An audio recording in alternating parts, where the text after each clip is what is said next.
नमस्कार दोस्तों, स्वागत है आप सभी का। आप देख रहे हैं जिला, क्षेत्र, राज्य और देश दुनिया की सुर्खियां। जुड़े रहिए ताजा और बड़े खबरों के साथ। केंद्र सरकार और बिहार के मुख्यमंत्री श्री नीतीश कुमार जी ने 2026 ईस्वी में कौन कौन सी बड़ी योजना और नियम लागू कर रहे हैं। 1 करोड़ युवाओं को नौकरी कब मिलेंगे, गरीब लोगों को 3.5 लाख का पक्का मकान कब मिलेगा, महिलाओं के बैंक खाते में 2 लाख रुपए कब आएंगे। यह सभी योजना और नियम के बारे में एक एक करके विस्तार से हम आपको समझाने जा रहे हैं। तो दोस्तों, वीडियो को सब्सक्राइब कीजिए और चैनल को एक लाइक कर दीजिए। साथ ही कमेंट करके बताइए कि यह वीडियो आप कहां से देख रहे हैं। साथ ही साथ अगली बड़ी खबर, बिहार सरकार की तरफ से वर्तमान में घरेलू उपभोक्ताओं के लिए एक 125 यूनिट तक मुफ्त बिजली की योजना लागू है, जिसके तहत 125 यूनिट तक खपत पर कोई बिल नहीं आता है। साथ ही साथ केंद्र सरकार पूरे देश में प्रधानमंत्री सूर्य घर मुफ्त बिजली योजना की घोषणा कर दी है, जिसके तहत छत पर सोलर पैनल लगाने पर सब्सिडी मिलती है और आप हर महीने 300 यूनिट तक मुफ्त बिजली प्राप्त कर सकते हैं। यह मुफ्त बिजली सरकार द्वारा नहीं दी जाती, बल्कि आपके घर पर सोलर पैनल लगाने से पैदा होती है। दोस्तों, अगर जरूरत से ज्यादा बिजली पैदा होती है तो उस बिजली को ग्रेड में बेचकर आप पैसा भी कमा सकते हैं। दोस्तों, बने रहिए हमारे वीडियो के साथ। पंजाब नेशनल बैंक में वर्क फ्रॉम होम के तहत विभिन्न पदों पर काम करने का अवसर मिल सकता है। यह अवसर खासकर महिलाओं, गृहिणियों, छात्रों और बेरोजगार युवाओं के लिए है। 2025 से 26 के तहत 10,000 से अधिक पदों पर नई वर्क फ्रॉम होम भर्ती शुरू की गई है, जिसमें उम्मीदवारों को 35,600 रुपये प्रतिमाह तक का वेतन दिया जाएगा। उम्मीदवारों से किसी प्रकार की लिखित परीक्षा या साक्षात्कार की आवश्यकता नहीं है। घर बैठे ऑनलाइन कार्य करने के लिए आवश्यक डिजिटल उपकरण और प्रशिक्षण भी बैंक द्वारा उपलब्ध कराया जाएगा। इस योजना के लिए आवेदन 29 मार्च 2026 तक खुले रहेंगे। बैंक की तरफ से बताया गया है, यह स्कीम उन लोगों के लिए है जो फुल टाइम ऑफिस नहीं जा पाते हैं। साथ ही अगली बड़ी खबर, आप लोग के लिए बहुत ही खुशी की बात है कि सहारा इंडिया से दूसरी किस्त का पैसा मिलने वाली है। सहारा इंडिया में जितने भी पैसे निवेश किए थे, केंद्र गृह मंत्री उन सभी को सूद ब्याज समेत देने का काम शुरू कर दिया है। सुप्रीम कोर्ट ने स्पष्ट निर्देश दिया है कि जिन लोगों को पहले किस्त 10,000 रुपए की राशि आ गए थे, उन लोगों को 50,000 रुपए की दूसरी किस्त की राशि 20 दिसंबर के बीच में आने की उम्मीद बताई जा रही है। दोस्तों, आप भली भांति जानते होंगे, एनडीए सरकार को आने से पहले कुछ चिट फंड कंपनी हम सभी का पैसा उड़ाकर ले चले गया। अगर आप भी सहारा इंडिया का निवेशक है और पैसा फंस गया है, तो सीआरसीएस सहारा रिफंड पोर्टल पर ऑनलाइन आवेदन देकर रिफंड ले सकते हैं। दोस्तों, वीडियो शुरू से अंत तक देखिए और दोस्त रिश्तेदारों को भी शेयर कर दीजिए। साथ ही अगली बड़ी खबर, आज के समय में महिलाएं घर बैठे काम करके अपनी आर्थिक स्थिति को मजबूत बनाने का सपना देख रही हैं, लेकिन सही अवसर और जानकारी के बिना यह आसान नहीं होता। अगर आप भी सोच रही हैं कि घर से ही हर महीने 15,000 रुपए तक कमाई की जा सकती है, तो महिला वर्क फ्रॉम होम योजना आपके लिए सुनहरा मौका है। यह योजना न केवल महिलाओं को रोजगार देने के लिए बनाई गई है, बल्कि उन्हें डिजिटल और ऑनलाइन काम करने के लिए सक्षम बनाने का भी अवसर देती है। योजना वही महिला ले सकती है जो भारत की स्थायी निवासी आयु 18 से 55 वर्ष, 8वीं क्लास पास और इंटरनेट और स्मार्टफोन का इस्तेमाल करना जानती हो। खास करके उन महिलाओं के लिए जो घर के काम के साथ साथ अपनी कमाई करना चाहती हो। तो चलिए देखते हैं अगली बड़ी खबर। नमस्ते दोस्तों, राशन कार्ड धारकों के लिए 14 किलो गेहूं और 21 किलो चावल का लाभ लेने के लिए एक महत्वपूर्ण अपडेट है। यह मात्रा 14 किलो गेहूं और 21 किलो चावल राष्ट्रीय खाद्य सुरक्षा अधिनियम NFSA के तहत पात्र परिवारों को दी जाती है। सुनिश्चित करें कि आप इस महीने के अपने निर्धारित कोटे से चूक न जाएं। लाभ जारी रखने के लिए सभी राशन कार्ड धारकों को जल्द से जल्द अपने राशन कार्ड को आधार कार्ड से लिंक eKYC कराना अनिवार्य है। यदि आप आधार लिंक नहीं किए हैं तो आपका राशन रुक सकता है। इस काम को अपने नजदीकी राशन डीलर या कॉमन सर्विस सेंटर CSSE पर जाकर तुरंत पूरा कर ले, ताकि आपको नियमित रूप से आगे अनाज मिलता रहे। एलपीजी सिलेंडर वालों के लिए बहुत ही खुशी की बात है, क्योंकि सही के दामों में कमी किया गया। लगभग घरेलू रसोई गैस भुगतान के लिए सबसे ज्यादा है, क्योंकि उन लोगों के दामों में अधिक गिरावट किया गया। तेल कंपनी में एलपीजी गैस सिलेंडर के दामों में 30 रुपए तक की कटौती की है। अब दिल्ली शहर में 14.2 किलो घरेलू गैस सिलेंडर का रेट 880 रुपए है और मुंबई शहर में 890 है। कोलकाता में 900 रुपए है और चेन्नई में 910 रुपए हैं और बिहार के राजधानी पटना में अभी 920 रुपए प्रति गैस सिलेंडर को दिया जा रहा है। सिलेंडर 19 किलो के दाम में भी अभी 40 रुपए तक की कमी की गई है, जिसे छोटे कालेवाड़ियों को, रेस्टोरेंट को, मालिकों को राहत भरी खबर आई है।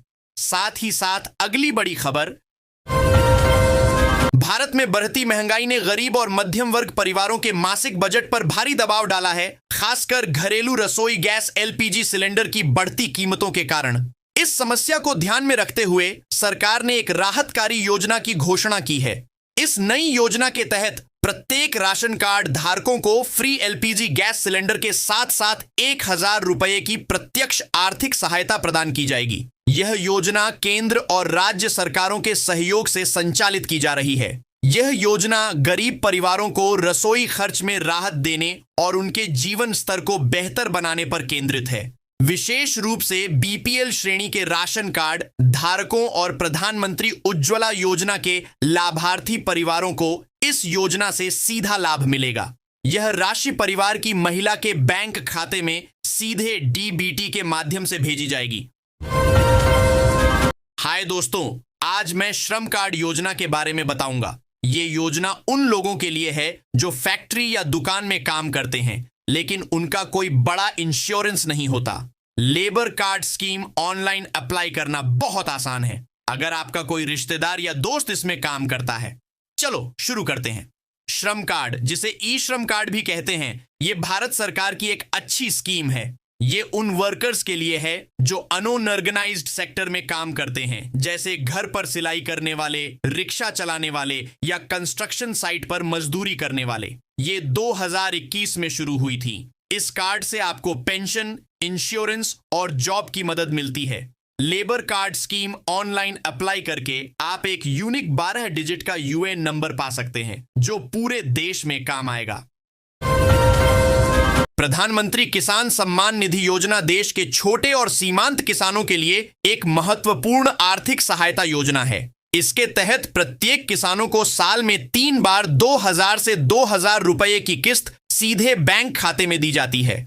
अब किसानों को 22वीं किस्त का इंतजार है, जिसे लेकर नई जानकारी सामने आई है। 22वीं किस्त की संभावित तारीख, उपलब्ध जानकारी और पिछली किस्तों के पैटर्न के आधार पर अनुमान है कि 22वीं किस्त फरवरी 2026 के पहले या दूसरे सप्ताह में जारी हो सकती है।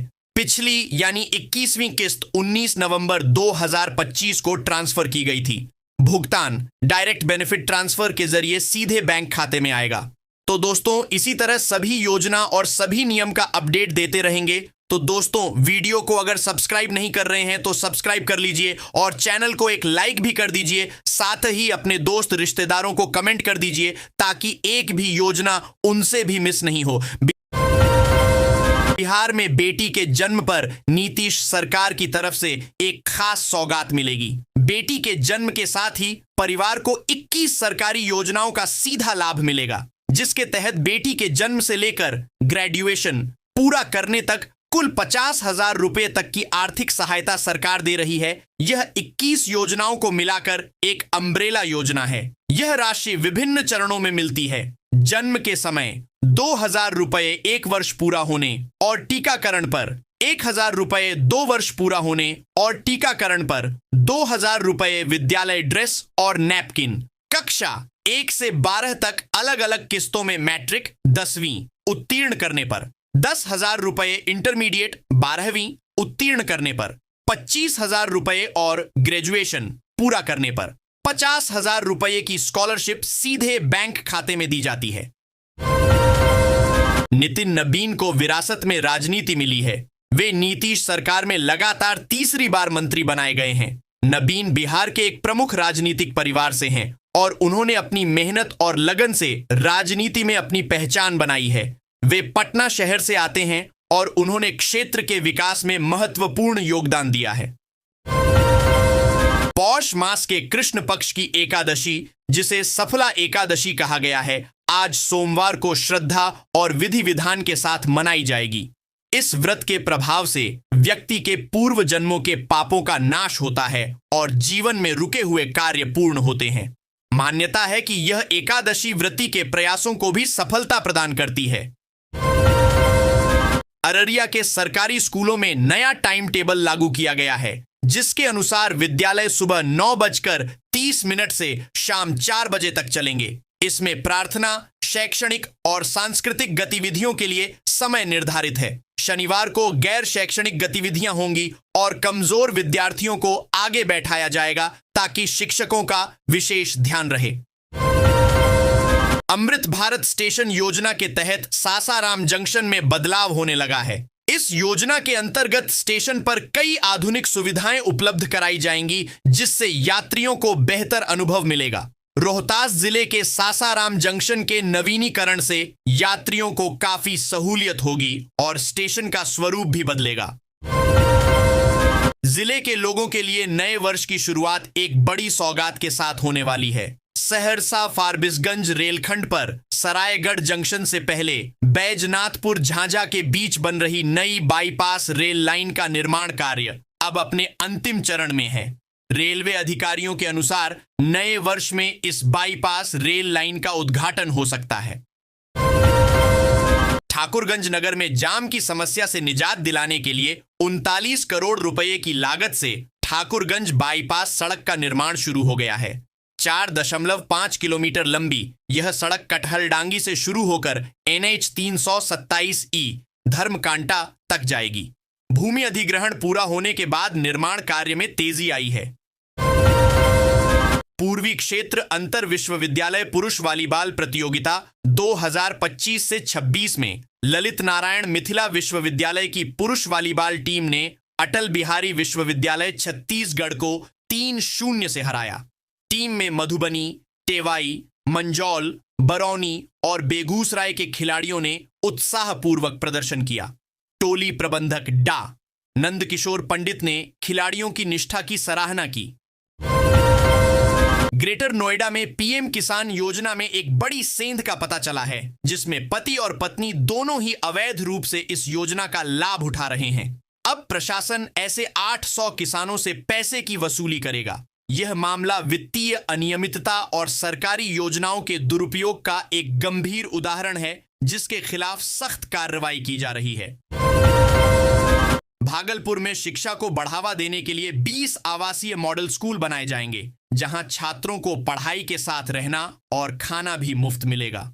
इन स्कूलों की लिस्ट सरकार को भेज दी गई है, जिससे गरीब छात्रों को बेहतर शिक्षा प्राप्त करने का अवसर मिलेगा और वे भविष्य में आगे बढ़ सकेंगे। मकर संक्रांति से पहले भागलपुर के कतरनी चूड़ा की मांग में तेजी आई है। इस विशेष चूड़ा की आपूर्ति देश के विभिन्न शहरों में की जा रही है। कतरनी चूड़ा अपनी गुणवत्ता और स्वाद के लिए जाना जाता है और मकर संक्रांति के अवसर पर इसकी खपत बढ़ जाती है। भागलपुर के स्थानीय उत्पादकों और व्यापारियों के लिए यह एक महत्वपूर्ण समय है। भागलपुर के 4 विधायकों को सरकार में नई जिम्मेदारी मिली है। बुलो मंडल जिला परिषद एवं पंचायती राज समिति के सभापति बने बिहपुर के भाजपा विधायक शैलेंद्र, भागलपुर के भाजपा विधायक रोहित पांडेय, नाथनगर के लोजपा रामविलास के विधायक मिथुन यादव को सदस्य नियुक्त किया गया है। एनडीए कार्यकर्ताओं ने मंत्रिमंडल में भागलपुर के विधायकों को शामिल करने की मांग की है। गया जंक्शन पर आरपीएफ ने ऑपरेशन मातृशक्ति के तहत एक गर्भवती महिला का सुरक्षित प्रसव कराया। महिला को प्रसव पीड़ा हो रही थी और आरपीएफ की महिला जवानों ने तत्परता दिखाते हुए उसकी मदद की। महिला ने एक स्वस्थ बच्ची को जन्म दिया और जच्चा बच्चा दोनों सुरक्षित हैं। सरकार के निर्देश पर गुरारू प्रखंड में उत्तर कोयल जलाशय परियोजना के अवशेष व पुनर्स्थापन कार्य के लिए भू अर्जन पूरा करने का काम तेजी से चल रहा है। 20 मौजा की 632 भूमि चिन्हित की गई है, जिसमें से 486 रैयतों की निजी भूमि का अधिग्रहण किया जाना है। बदमाशों 20 मौजा की 632 भूमि चिन्हित की गई है, जिसमें से 486 रैयतों की निजी भूमि का अधिग्रहण किया जाना है। गया में बदमाशों ने रात के अंधेरे में तांडव मचाया। तालाब निर्माण के लिए लाई गई पोकलेन मशीन को आग के हवाले कर दिया गया। घटना से क्षेत्र में दहशत का माहौल है। पुलिस मामले की जांच कर रही है और बदमाशों की तलाश जारी है। रूस में वर्ल्ड पावरलिफ्टिंग चैंपियनशिप जीतने के बाद अजय यादव का गया में भव्य स्वागत किया गया। पूरा शहर भारत माता की जय के नारों से गूंज उठा। अजय यादव की इस उपलब्धि पर शहर में खुशी की लहर है और लोग उन्हें बधाई दे रहे हैं। बीजेपी के प्रदेश अध्यक्ष व बिहार सरकार के उद्योग मंत्री डॉक्टर दिलीप जायसवाल ने एसआईआर के मुद्दे पर विपक्ष के विरोध को आधारहीन करार दिया है। उन्होंने कहा कि विपक्ष की बेरोजगारी दूर करने का प्रयास बिहार सरकार कर रही है। उनके लिए रोजगार का इंतजाम किया जाएगा। जिस एसआईआर को बिहार की 7 करोड़ से अधिक जनता ने स्वीकार कर लिया, उसका विरोध थेथरोलॉजी से ज्यादा कुछ नहीं। बिहार सरकार युवाओं को रोजगार के अवसर प्रदान करने के लिए वर्ल्ड स्किल सेंटर मॉडल लागू करेगी। इस योजना के तहत युवाओं को अंतर्राष्ट्रीय स्तर का प्रशिक्षण दिया जाएगा, जिससे उन्हें विदेशों में बेहतर नौकरी मिल सके। सरकार का लक्ष्य है कि बिहार के युवा वैश्विक स्तर पर प्रतिस्पर्धा कर सकें और राज्य का नाम रोशन करें। बिहार के भवन निर्माण विभाग ने सरकारी संस्थानों को संपत्ति कर में छूट का ऑफर दिया है। ओटीएस योजना के तहत यह छूट मिलेगी। इस योजना से सरकारी संस्थानों को कर में राहत मिलेगी और वे विकास कार्यों पर ध्यान केंद्रित कर सकेंगे। यह कदम बिहार सरकार द्वारा संस्थानों को वित्तीय सहायता प्रदान करने के प्रयासों का हिस्सा है। एक अमेरिकी डॉक्टर ने लंग्स कैंसर की देर से पहचान होने के खतरे और बचाव के उपायों पर प्रकाश डाला है। उन्होंने बताया कि कैसे शुरुआती पहचान से बेहतर इलाज संभव है। यह जानकारी बिहार के लोगों के लिए महत्वपूर्ण है, जहां कैंसर के मामले बढ़ रहे हैं। डॉक्टर ने स्वस्थ जीवन शैली और नियमित जांच पर जोर दिया है। दरभंगा एयरपोर्ट के पास बने वाटरवेज बांध को तोड़ने के लिए जल संसाधन विभाग ने अनापत्ति प्रमाण पत्र दे दिया है, जिससे विकास कार्यों में तेजी आएगी। 54 एकड़ में नए टर्मिनल बिल्डिंग, एप्रन टैक्सीवे और रनवे पर कैट 2 लाइट का निर्माण होगा। रनवे पर 7 विमान सुरक्षित रूप से पार्क हो सकेंगे, जिससे अंतरराष्ट्रीय उड़ानें शुरू होने की उम्मीद है। दरभंगा जिले में धान खरीद का लक्ष्य निर्धारित किया गया है, लेकिन किसानों को औने पौने दाम पर धान बेचने की मजबूरी है। अब तक लक्ष्य का केवल 4.5% धान खरीदा गया है, जबकि 12,225 किसानों ने पंजीकरण कराया है। रैयत किसान 250 क्विंटल और गैर रैयत 100 क्विंटल धान सरकारी दर पर बेच सकते हैं। 403 किसानों को 6,57,97,295 रुपए का भुगतान किया गया है। दरभंगा पुलिस ने जमालपुर थाना क्षेत्र के किरतपुर बाजार में एक ज्वेलरी की दुकान से 12 दिसंबर को चोरी हुए 2 किलो चांदी के जेवर के साथ 7 बदमाशों को गिरफ्तार किया है। उनके पास से हथियार भी बरामद किए गए हैं। गिरफ्तार किए गए बदमाश उत्तर प्रदेश के शाहजहांपुर और हाथरस जिले के रहने वाले हैं। पुलिस उनसे पूछताछ कर आगे की कार्रवाई कर रही है। मुजफ्फरपुर के एसकेएमसीएच में खून के काले कारोबार का पर्दाफाश होने के बाद भी नामजद आरोपित पुलिस की पकड़ से दूर हैं। एसकेएमसीएच ओपी से कुछ ही दूरी पर होने के बावजूद लड्डू सिंह समेत अन्य आरोपितों की गिरफ्तारी नहीं हो सकी है। नामजद आरोपितों की गिरफ्तारी न होने के कारण जेल भेजे गए आरोपितों को जमानत मिल गई है। पुलिस का कहना है कि मामले की जांच जारी है और जल्द ही अन्य आरोपितों की गिरफ्तारी होगी। मुजफ्फरपुर में 33 उर्वरक प्रतिष्ठानों में अनियमितता पाई गई है, जिसके चलते 19 लाइसेंस निलंबित कर दिए गए हैं। यह कार्रवाई उर्वरक वितरण और बिक्री में पारदर्शिता सुनिश्चित करने के उद्देश्य से की गई है। अनियमितताओं में स्टॉक का सही रिकॉर्ड न रखना और नियमों का उल्लंघन शामिल है। मुजफ्फरपुर के कच्ची पक्की चौक स्थित एसबीआई के एटीएम को बदमाशों ने गैस कट्टर से काटकर 25,07,200 रुपये उड़ा लिए। घटना को अंजाम देकर बदमाश लग्जरी कार से फरार हो गए। पुलिस मामले की जांच कर रही है और सीसीटीवी फुटेज खंगाल रही है। सीएमएस कंपनी के अधिकारी ने अज्ञात के विरुद्ध प्राथमिकी कराई है। मुजफ्फरपुर, बिहार के किसानों का एक समूह गेहूं की खेती में नवीनतम तकनीकों को सीखने के लिए उत्तराखंड के लिए रवाना हो गया है। इस प्रशिक्षण का उद्देश्य किसानों को आधुनिक कृषि पद्धतियों से अवगत कराना और गेहूं की उपज को बढ़ाना है। यह पहल किसानों को नई तकनीकों को अपनाने और कृषि क्षेत्र में सुधार करने में दाखिल खारिज या परिमार्जन प्लस के ऑनलाइन आवेदन अब अंचल कार्यालय के कॉमन सर्विस सेंटर सीएससी से किए जा सकेंगे। सरकार द्वारा निर्धारित शुल्क देना होगा। शनिवार को सदर अंचल कार्यालय में सीएससी सेंटर का शुभारंभ किया गया। बक्सर के राजपुर पावर सब स्टेशन में शनिवार सुबह 10 एमवीए के ट्रांसफार्मर में आग लगने से अफरा तफरी मच गई। आग की लपटें दूर तक दिखाई देने से दहशत फैल गई। ट्रांसफार्मर में तेल होने से आग बुझाना मुश्किल हो गया और बिजली आपूर्ति ठप हो गई, जिससे लाखों का नुकसान हुआ। फायर ब्रिगेड और सीआईएसएफ टीम ने घंटों की मेहनत के बाद आग पर काबू पाया। प्रधानमंत्री किसान सम्मान निधि योजना का लाभ लेने के लिए किसानों को फार्मर रजिस्ट्रेशन कराना अनिवार्य है। कृषि विभाग के अनुसार बिना रजिस्ट्रेशन के किसानों को योजना का लाभ नहीं मिलेगा। किसानों को पंचायत के हल्का कर्मचारी या जनसेवा केंद्र पर पंजीकरण कराना होगा। इसके लिए आधार कार्ड, मोबाइल नंबर और जमीन के कागजात जरूरी हैं। यह कदम पारदर्शिता लाने और अपात्रों को बाहर करने के लिए उठाया गया है। बक्सर में बक्सर ताप बिजली घर को नो फ्लाइंग जोन घोषित किया गया है।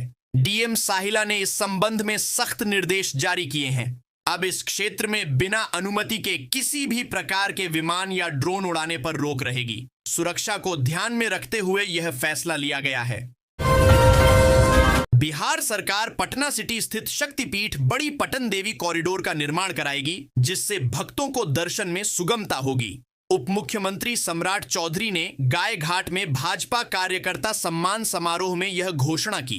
उप मुख्यमंत्री विजय कुमार सिन्हा ने गुलजार बाग का नाम बदलने और सोनपुर व सीतामढ़ी समेत 11 विकसित नगर बनाने की बात कही। जनशक्ति जनता दल के राष्ट्रीय अध्यक्ष तेज प्रताप यादव ने राष्ट्रीय प्रवक्ता संतोष रेणु को पार्टी के सभी पदों से निष्कासित कर दिया है। संतोष रेणु पर बिहार पुलिस में बहाली के नाम पर पैसे लेने का आरोप है। तेज प्रताप ने सोशल मीडिया पर यह जानकारी दी और कहा कि रेणु ने अन्य लोगों से भी काम करवाने के नाम पर वसूली की, जिसकी शिकायतें मिली थीं।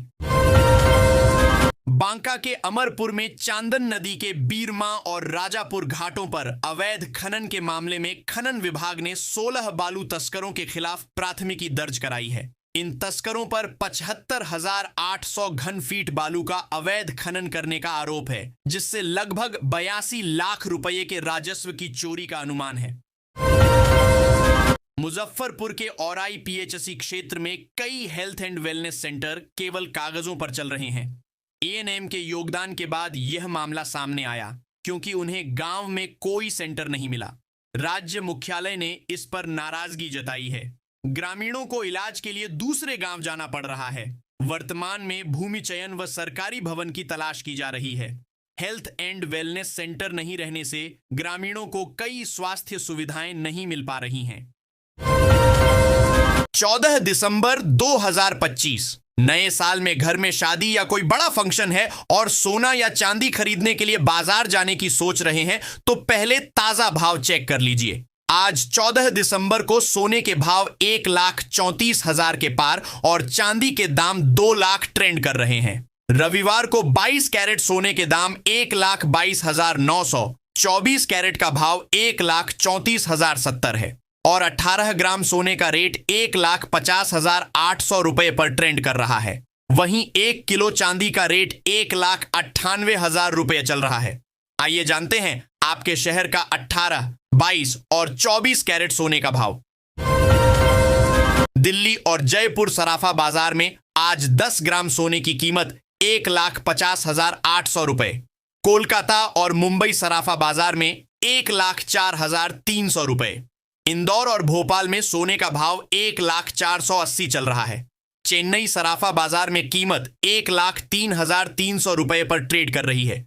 रविवार का 22 कैरेट सोने का ताजा भाव भोपाल और इंदौर में आज 10 ग्राम सोने की कीमत 1,22,800 रुपए। जयपुर, लखनऊ, दिल्ली सराफा बाजार में आज 10 ग्राम सोने की कीमत 1,22,900 रुपए। हैदराबाद, केरल, कोलकाता, मुंबई सराफा बाजार में 1,22,750 रुपये ट्रेंड कर रहा है।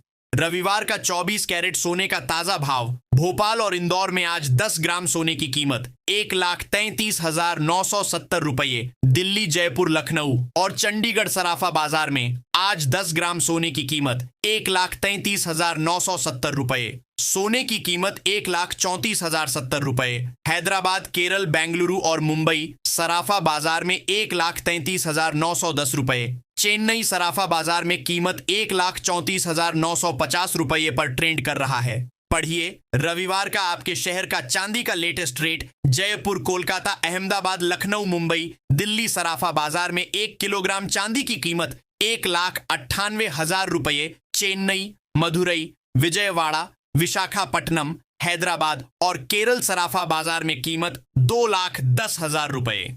भोपाल और इंदौर में 1 किलो चांदी की कीमत 1,98,000 रुपये ट्रेंड कर रही है।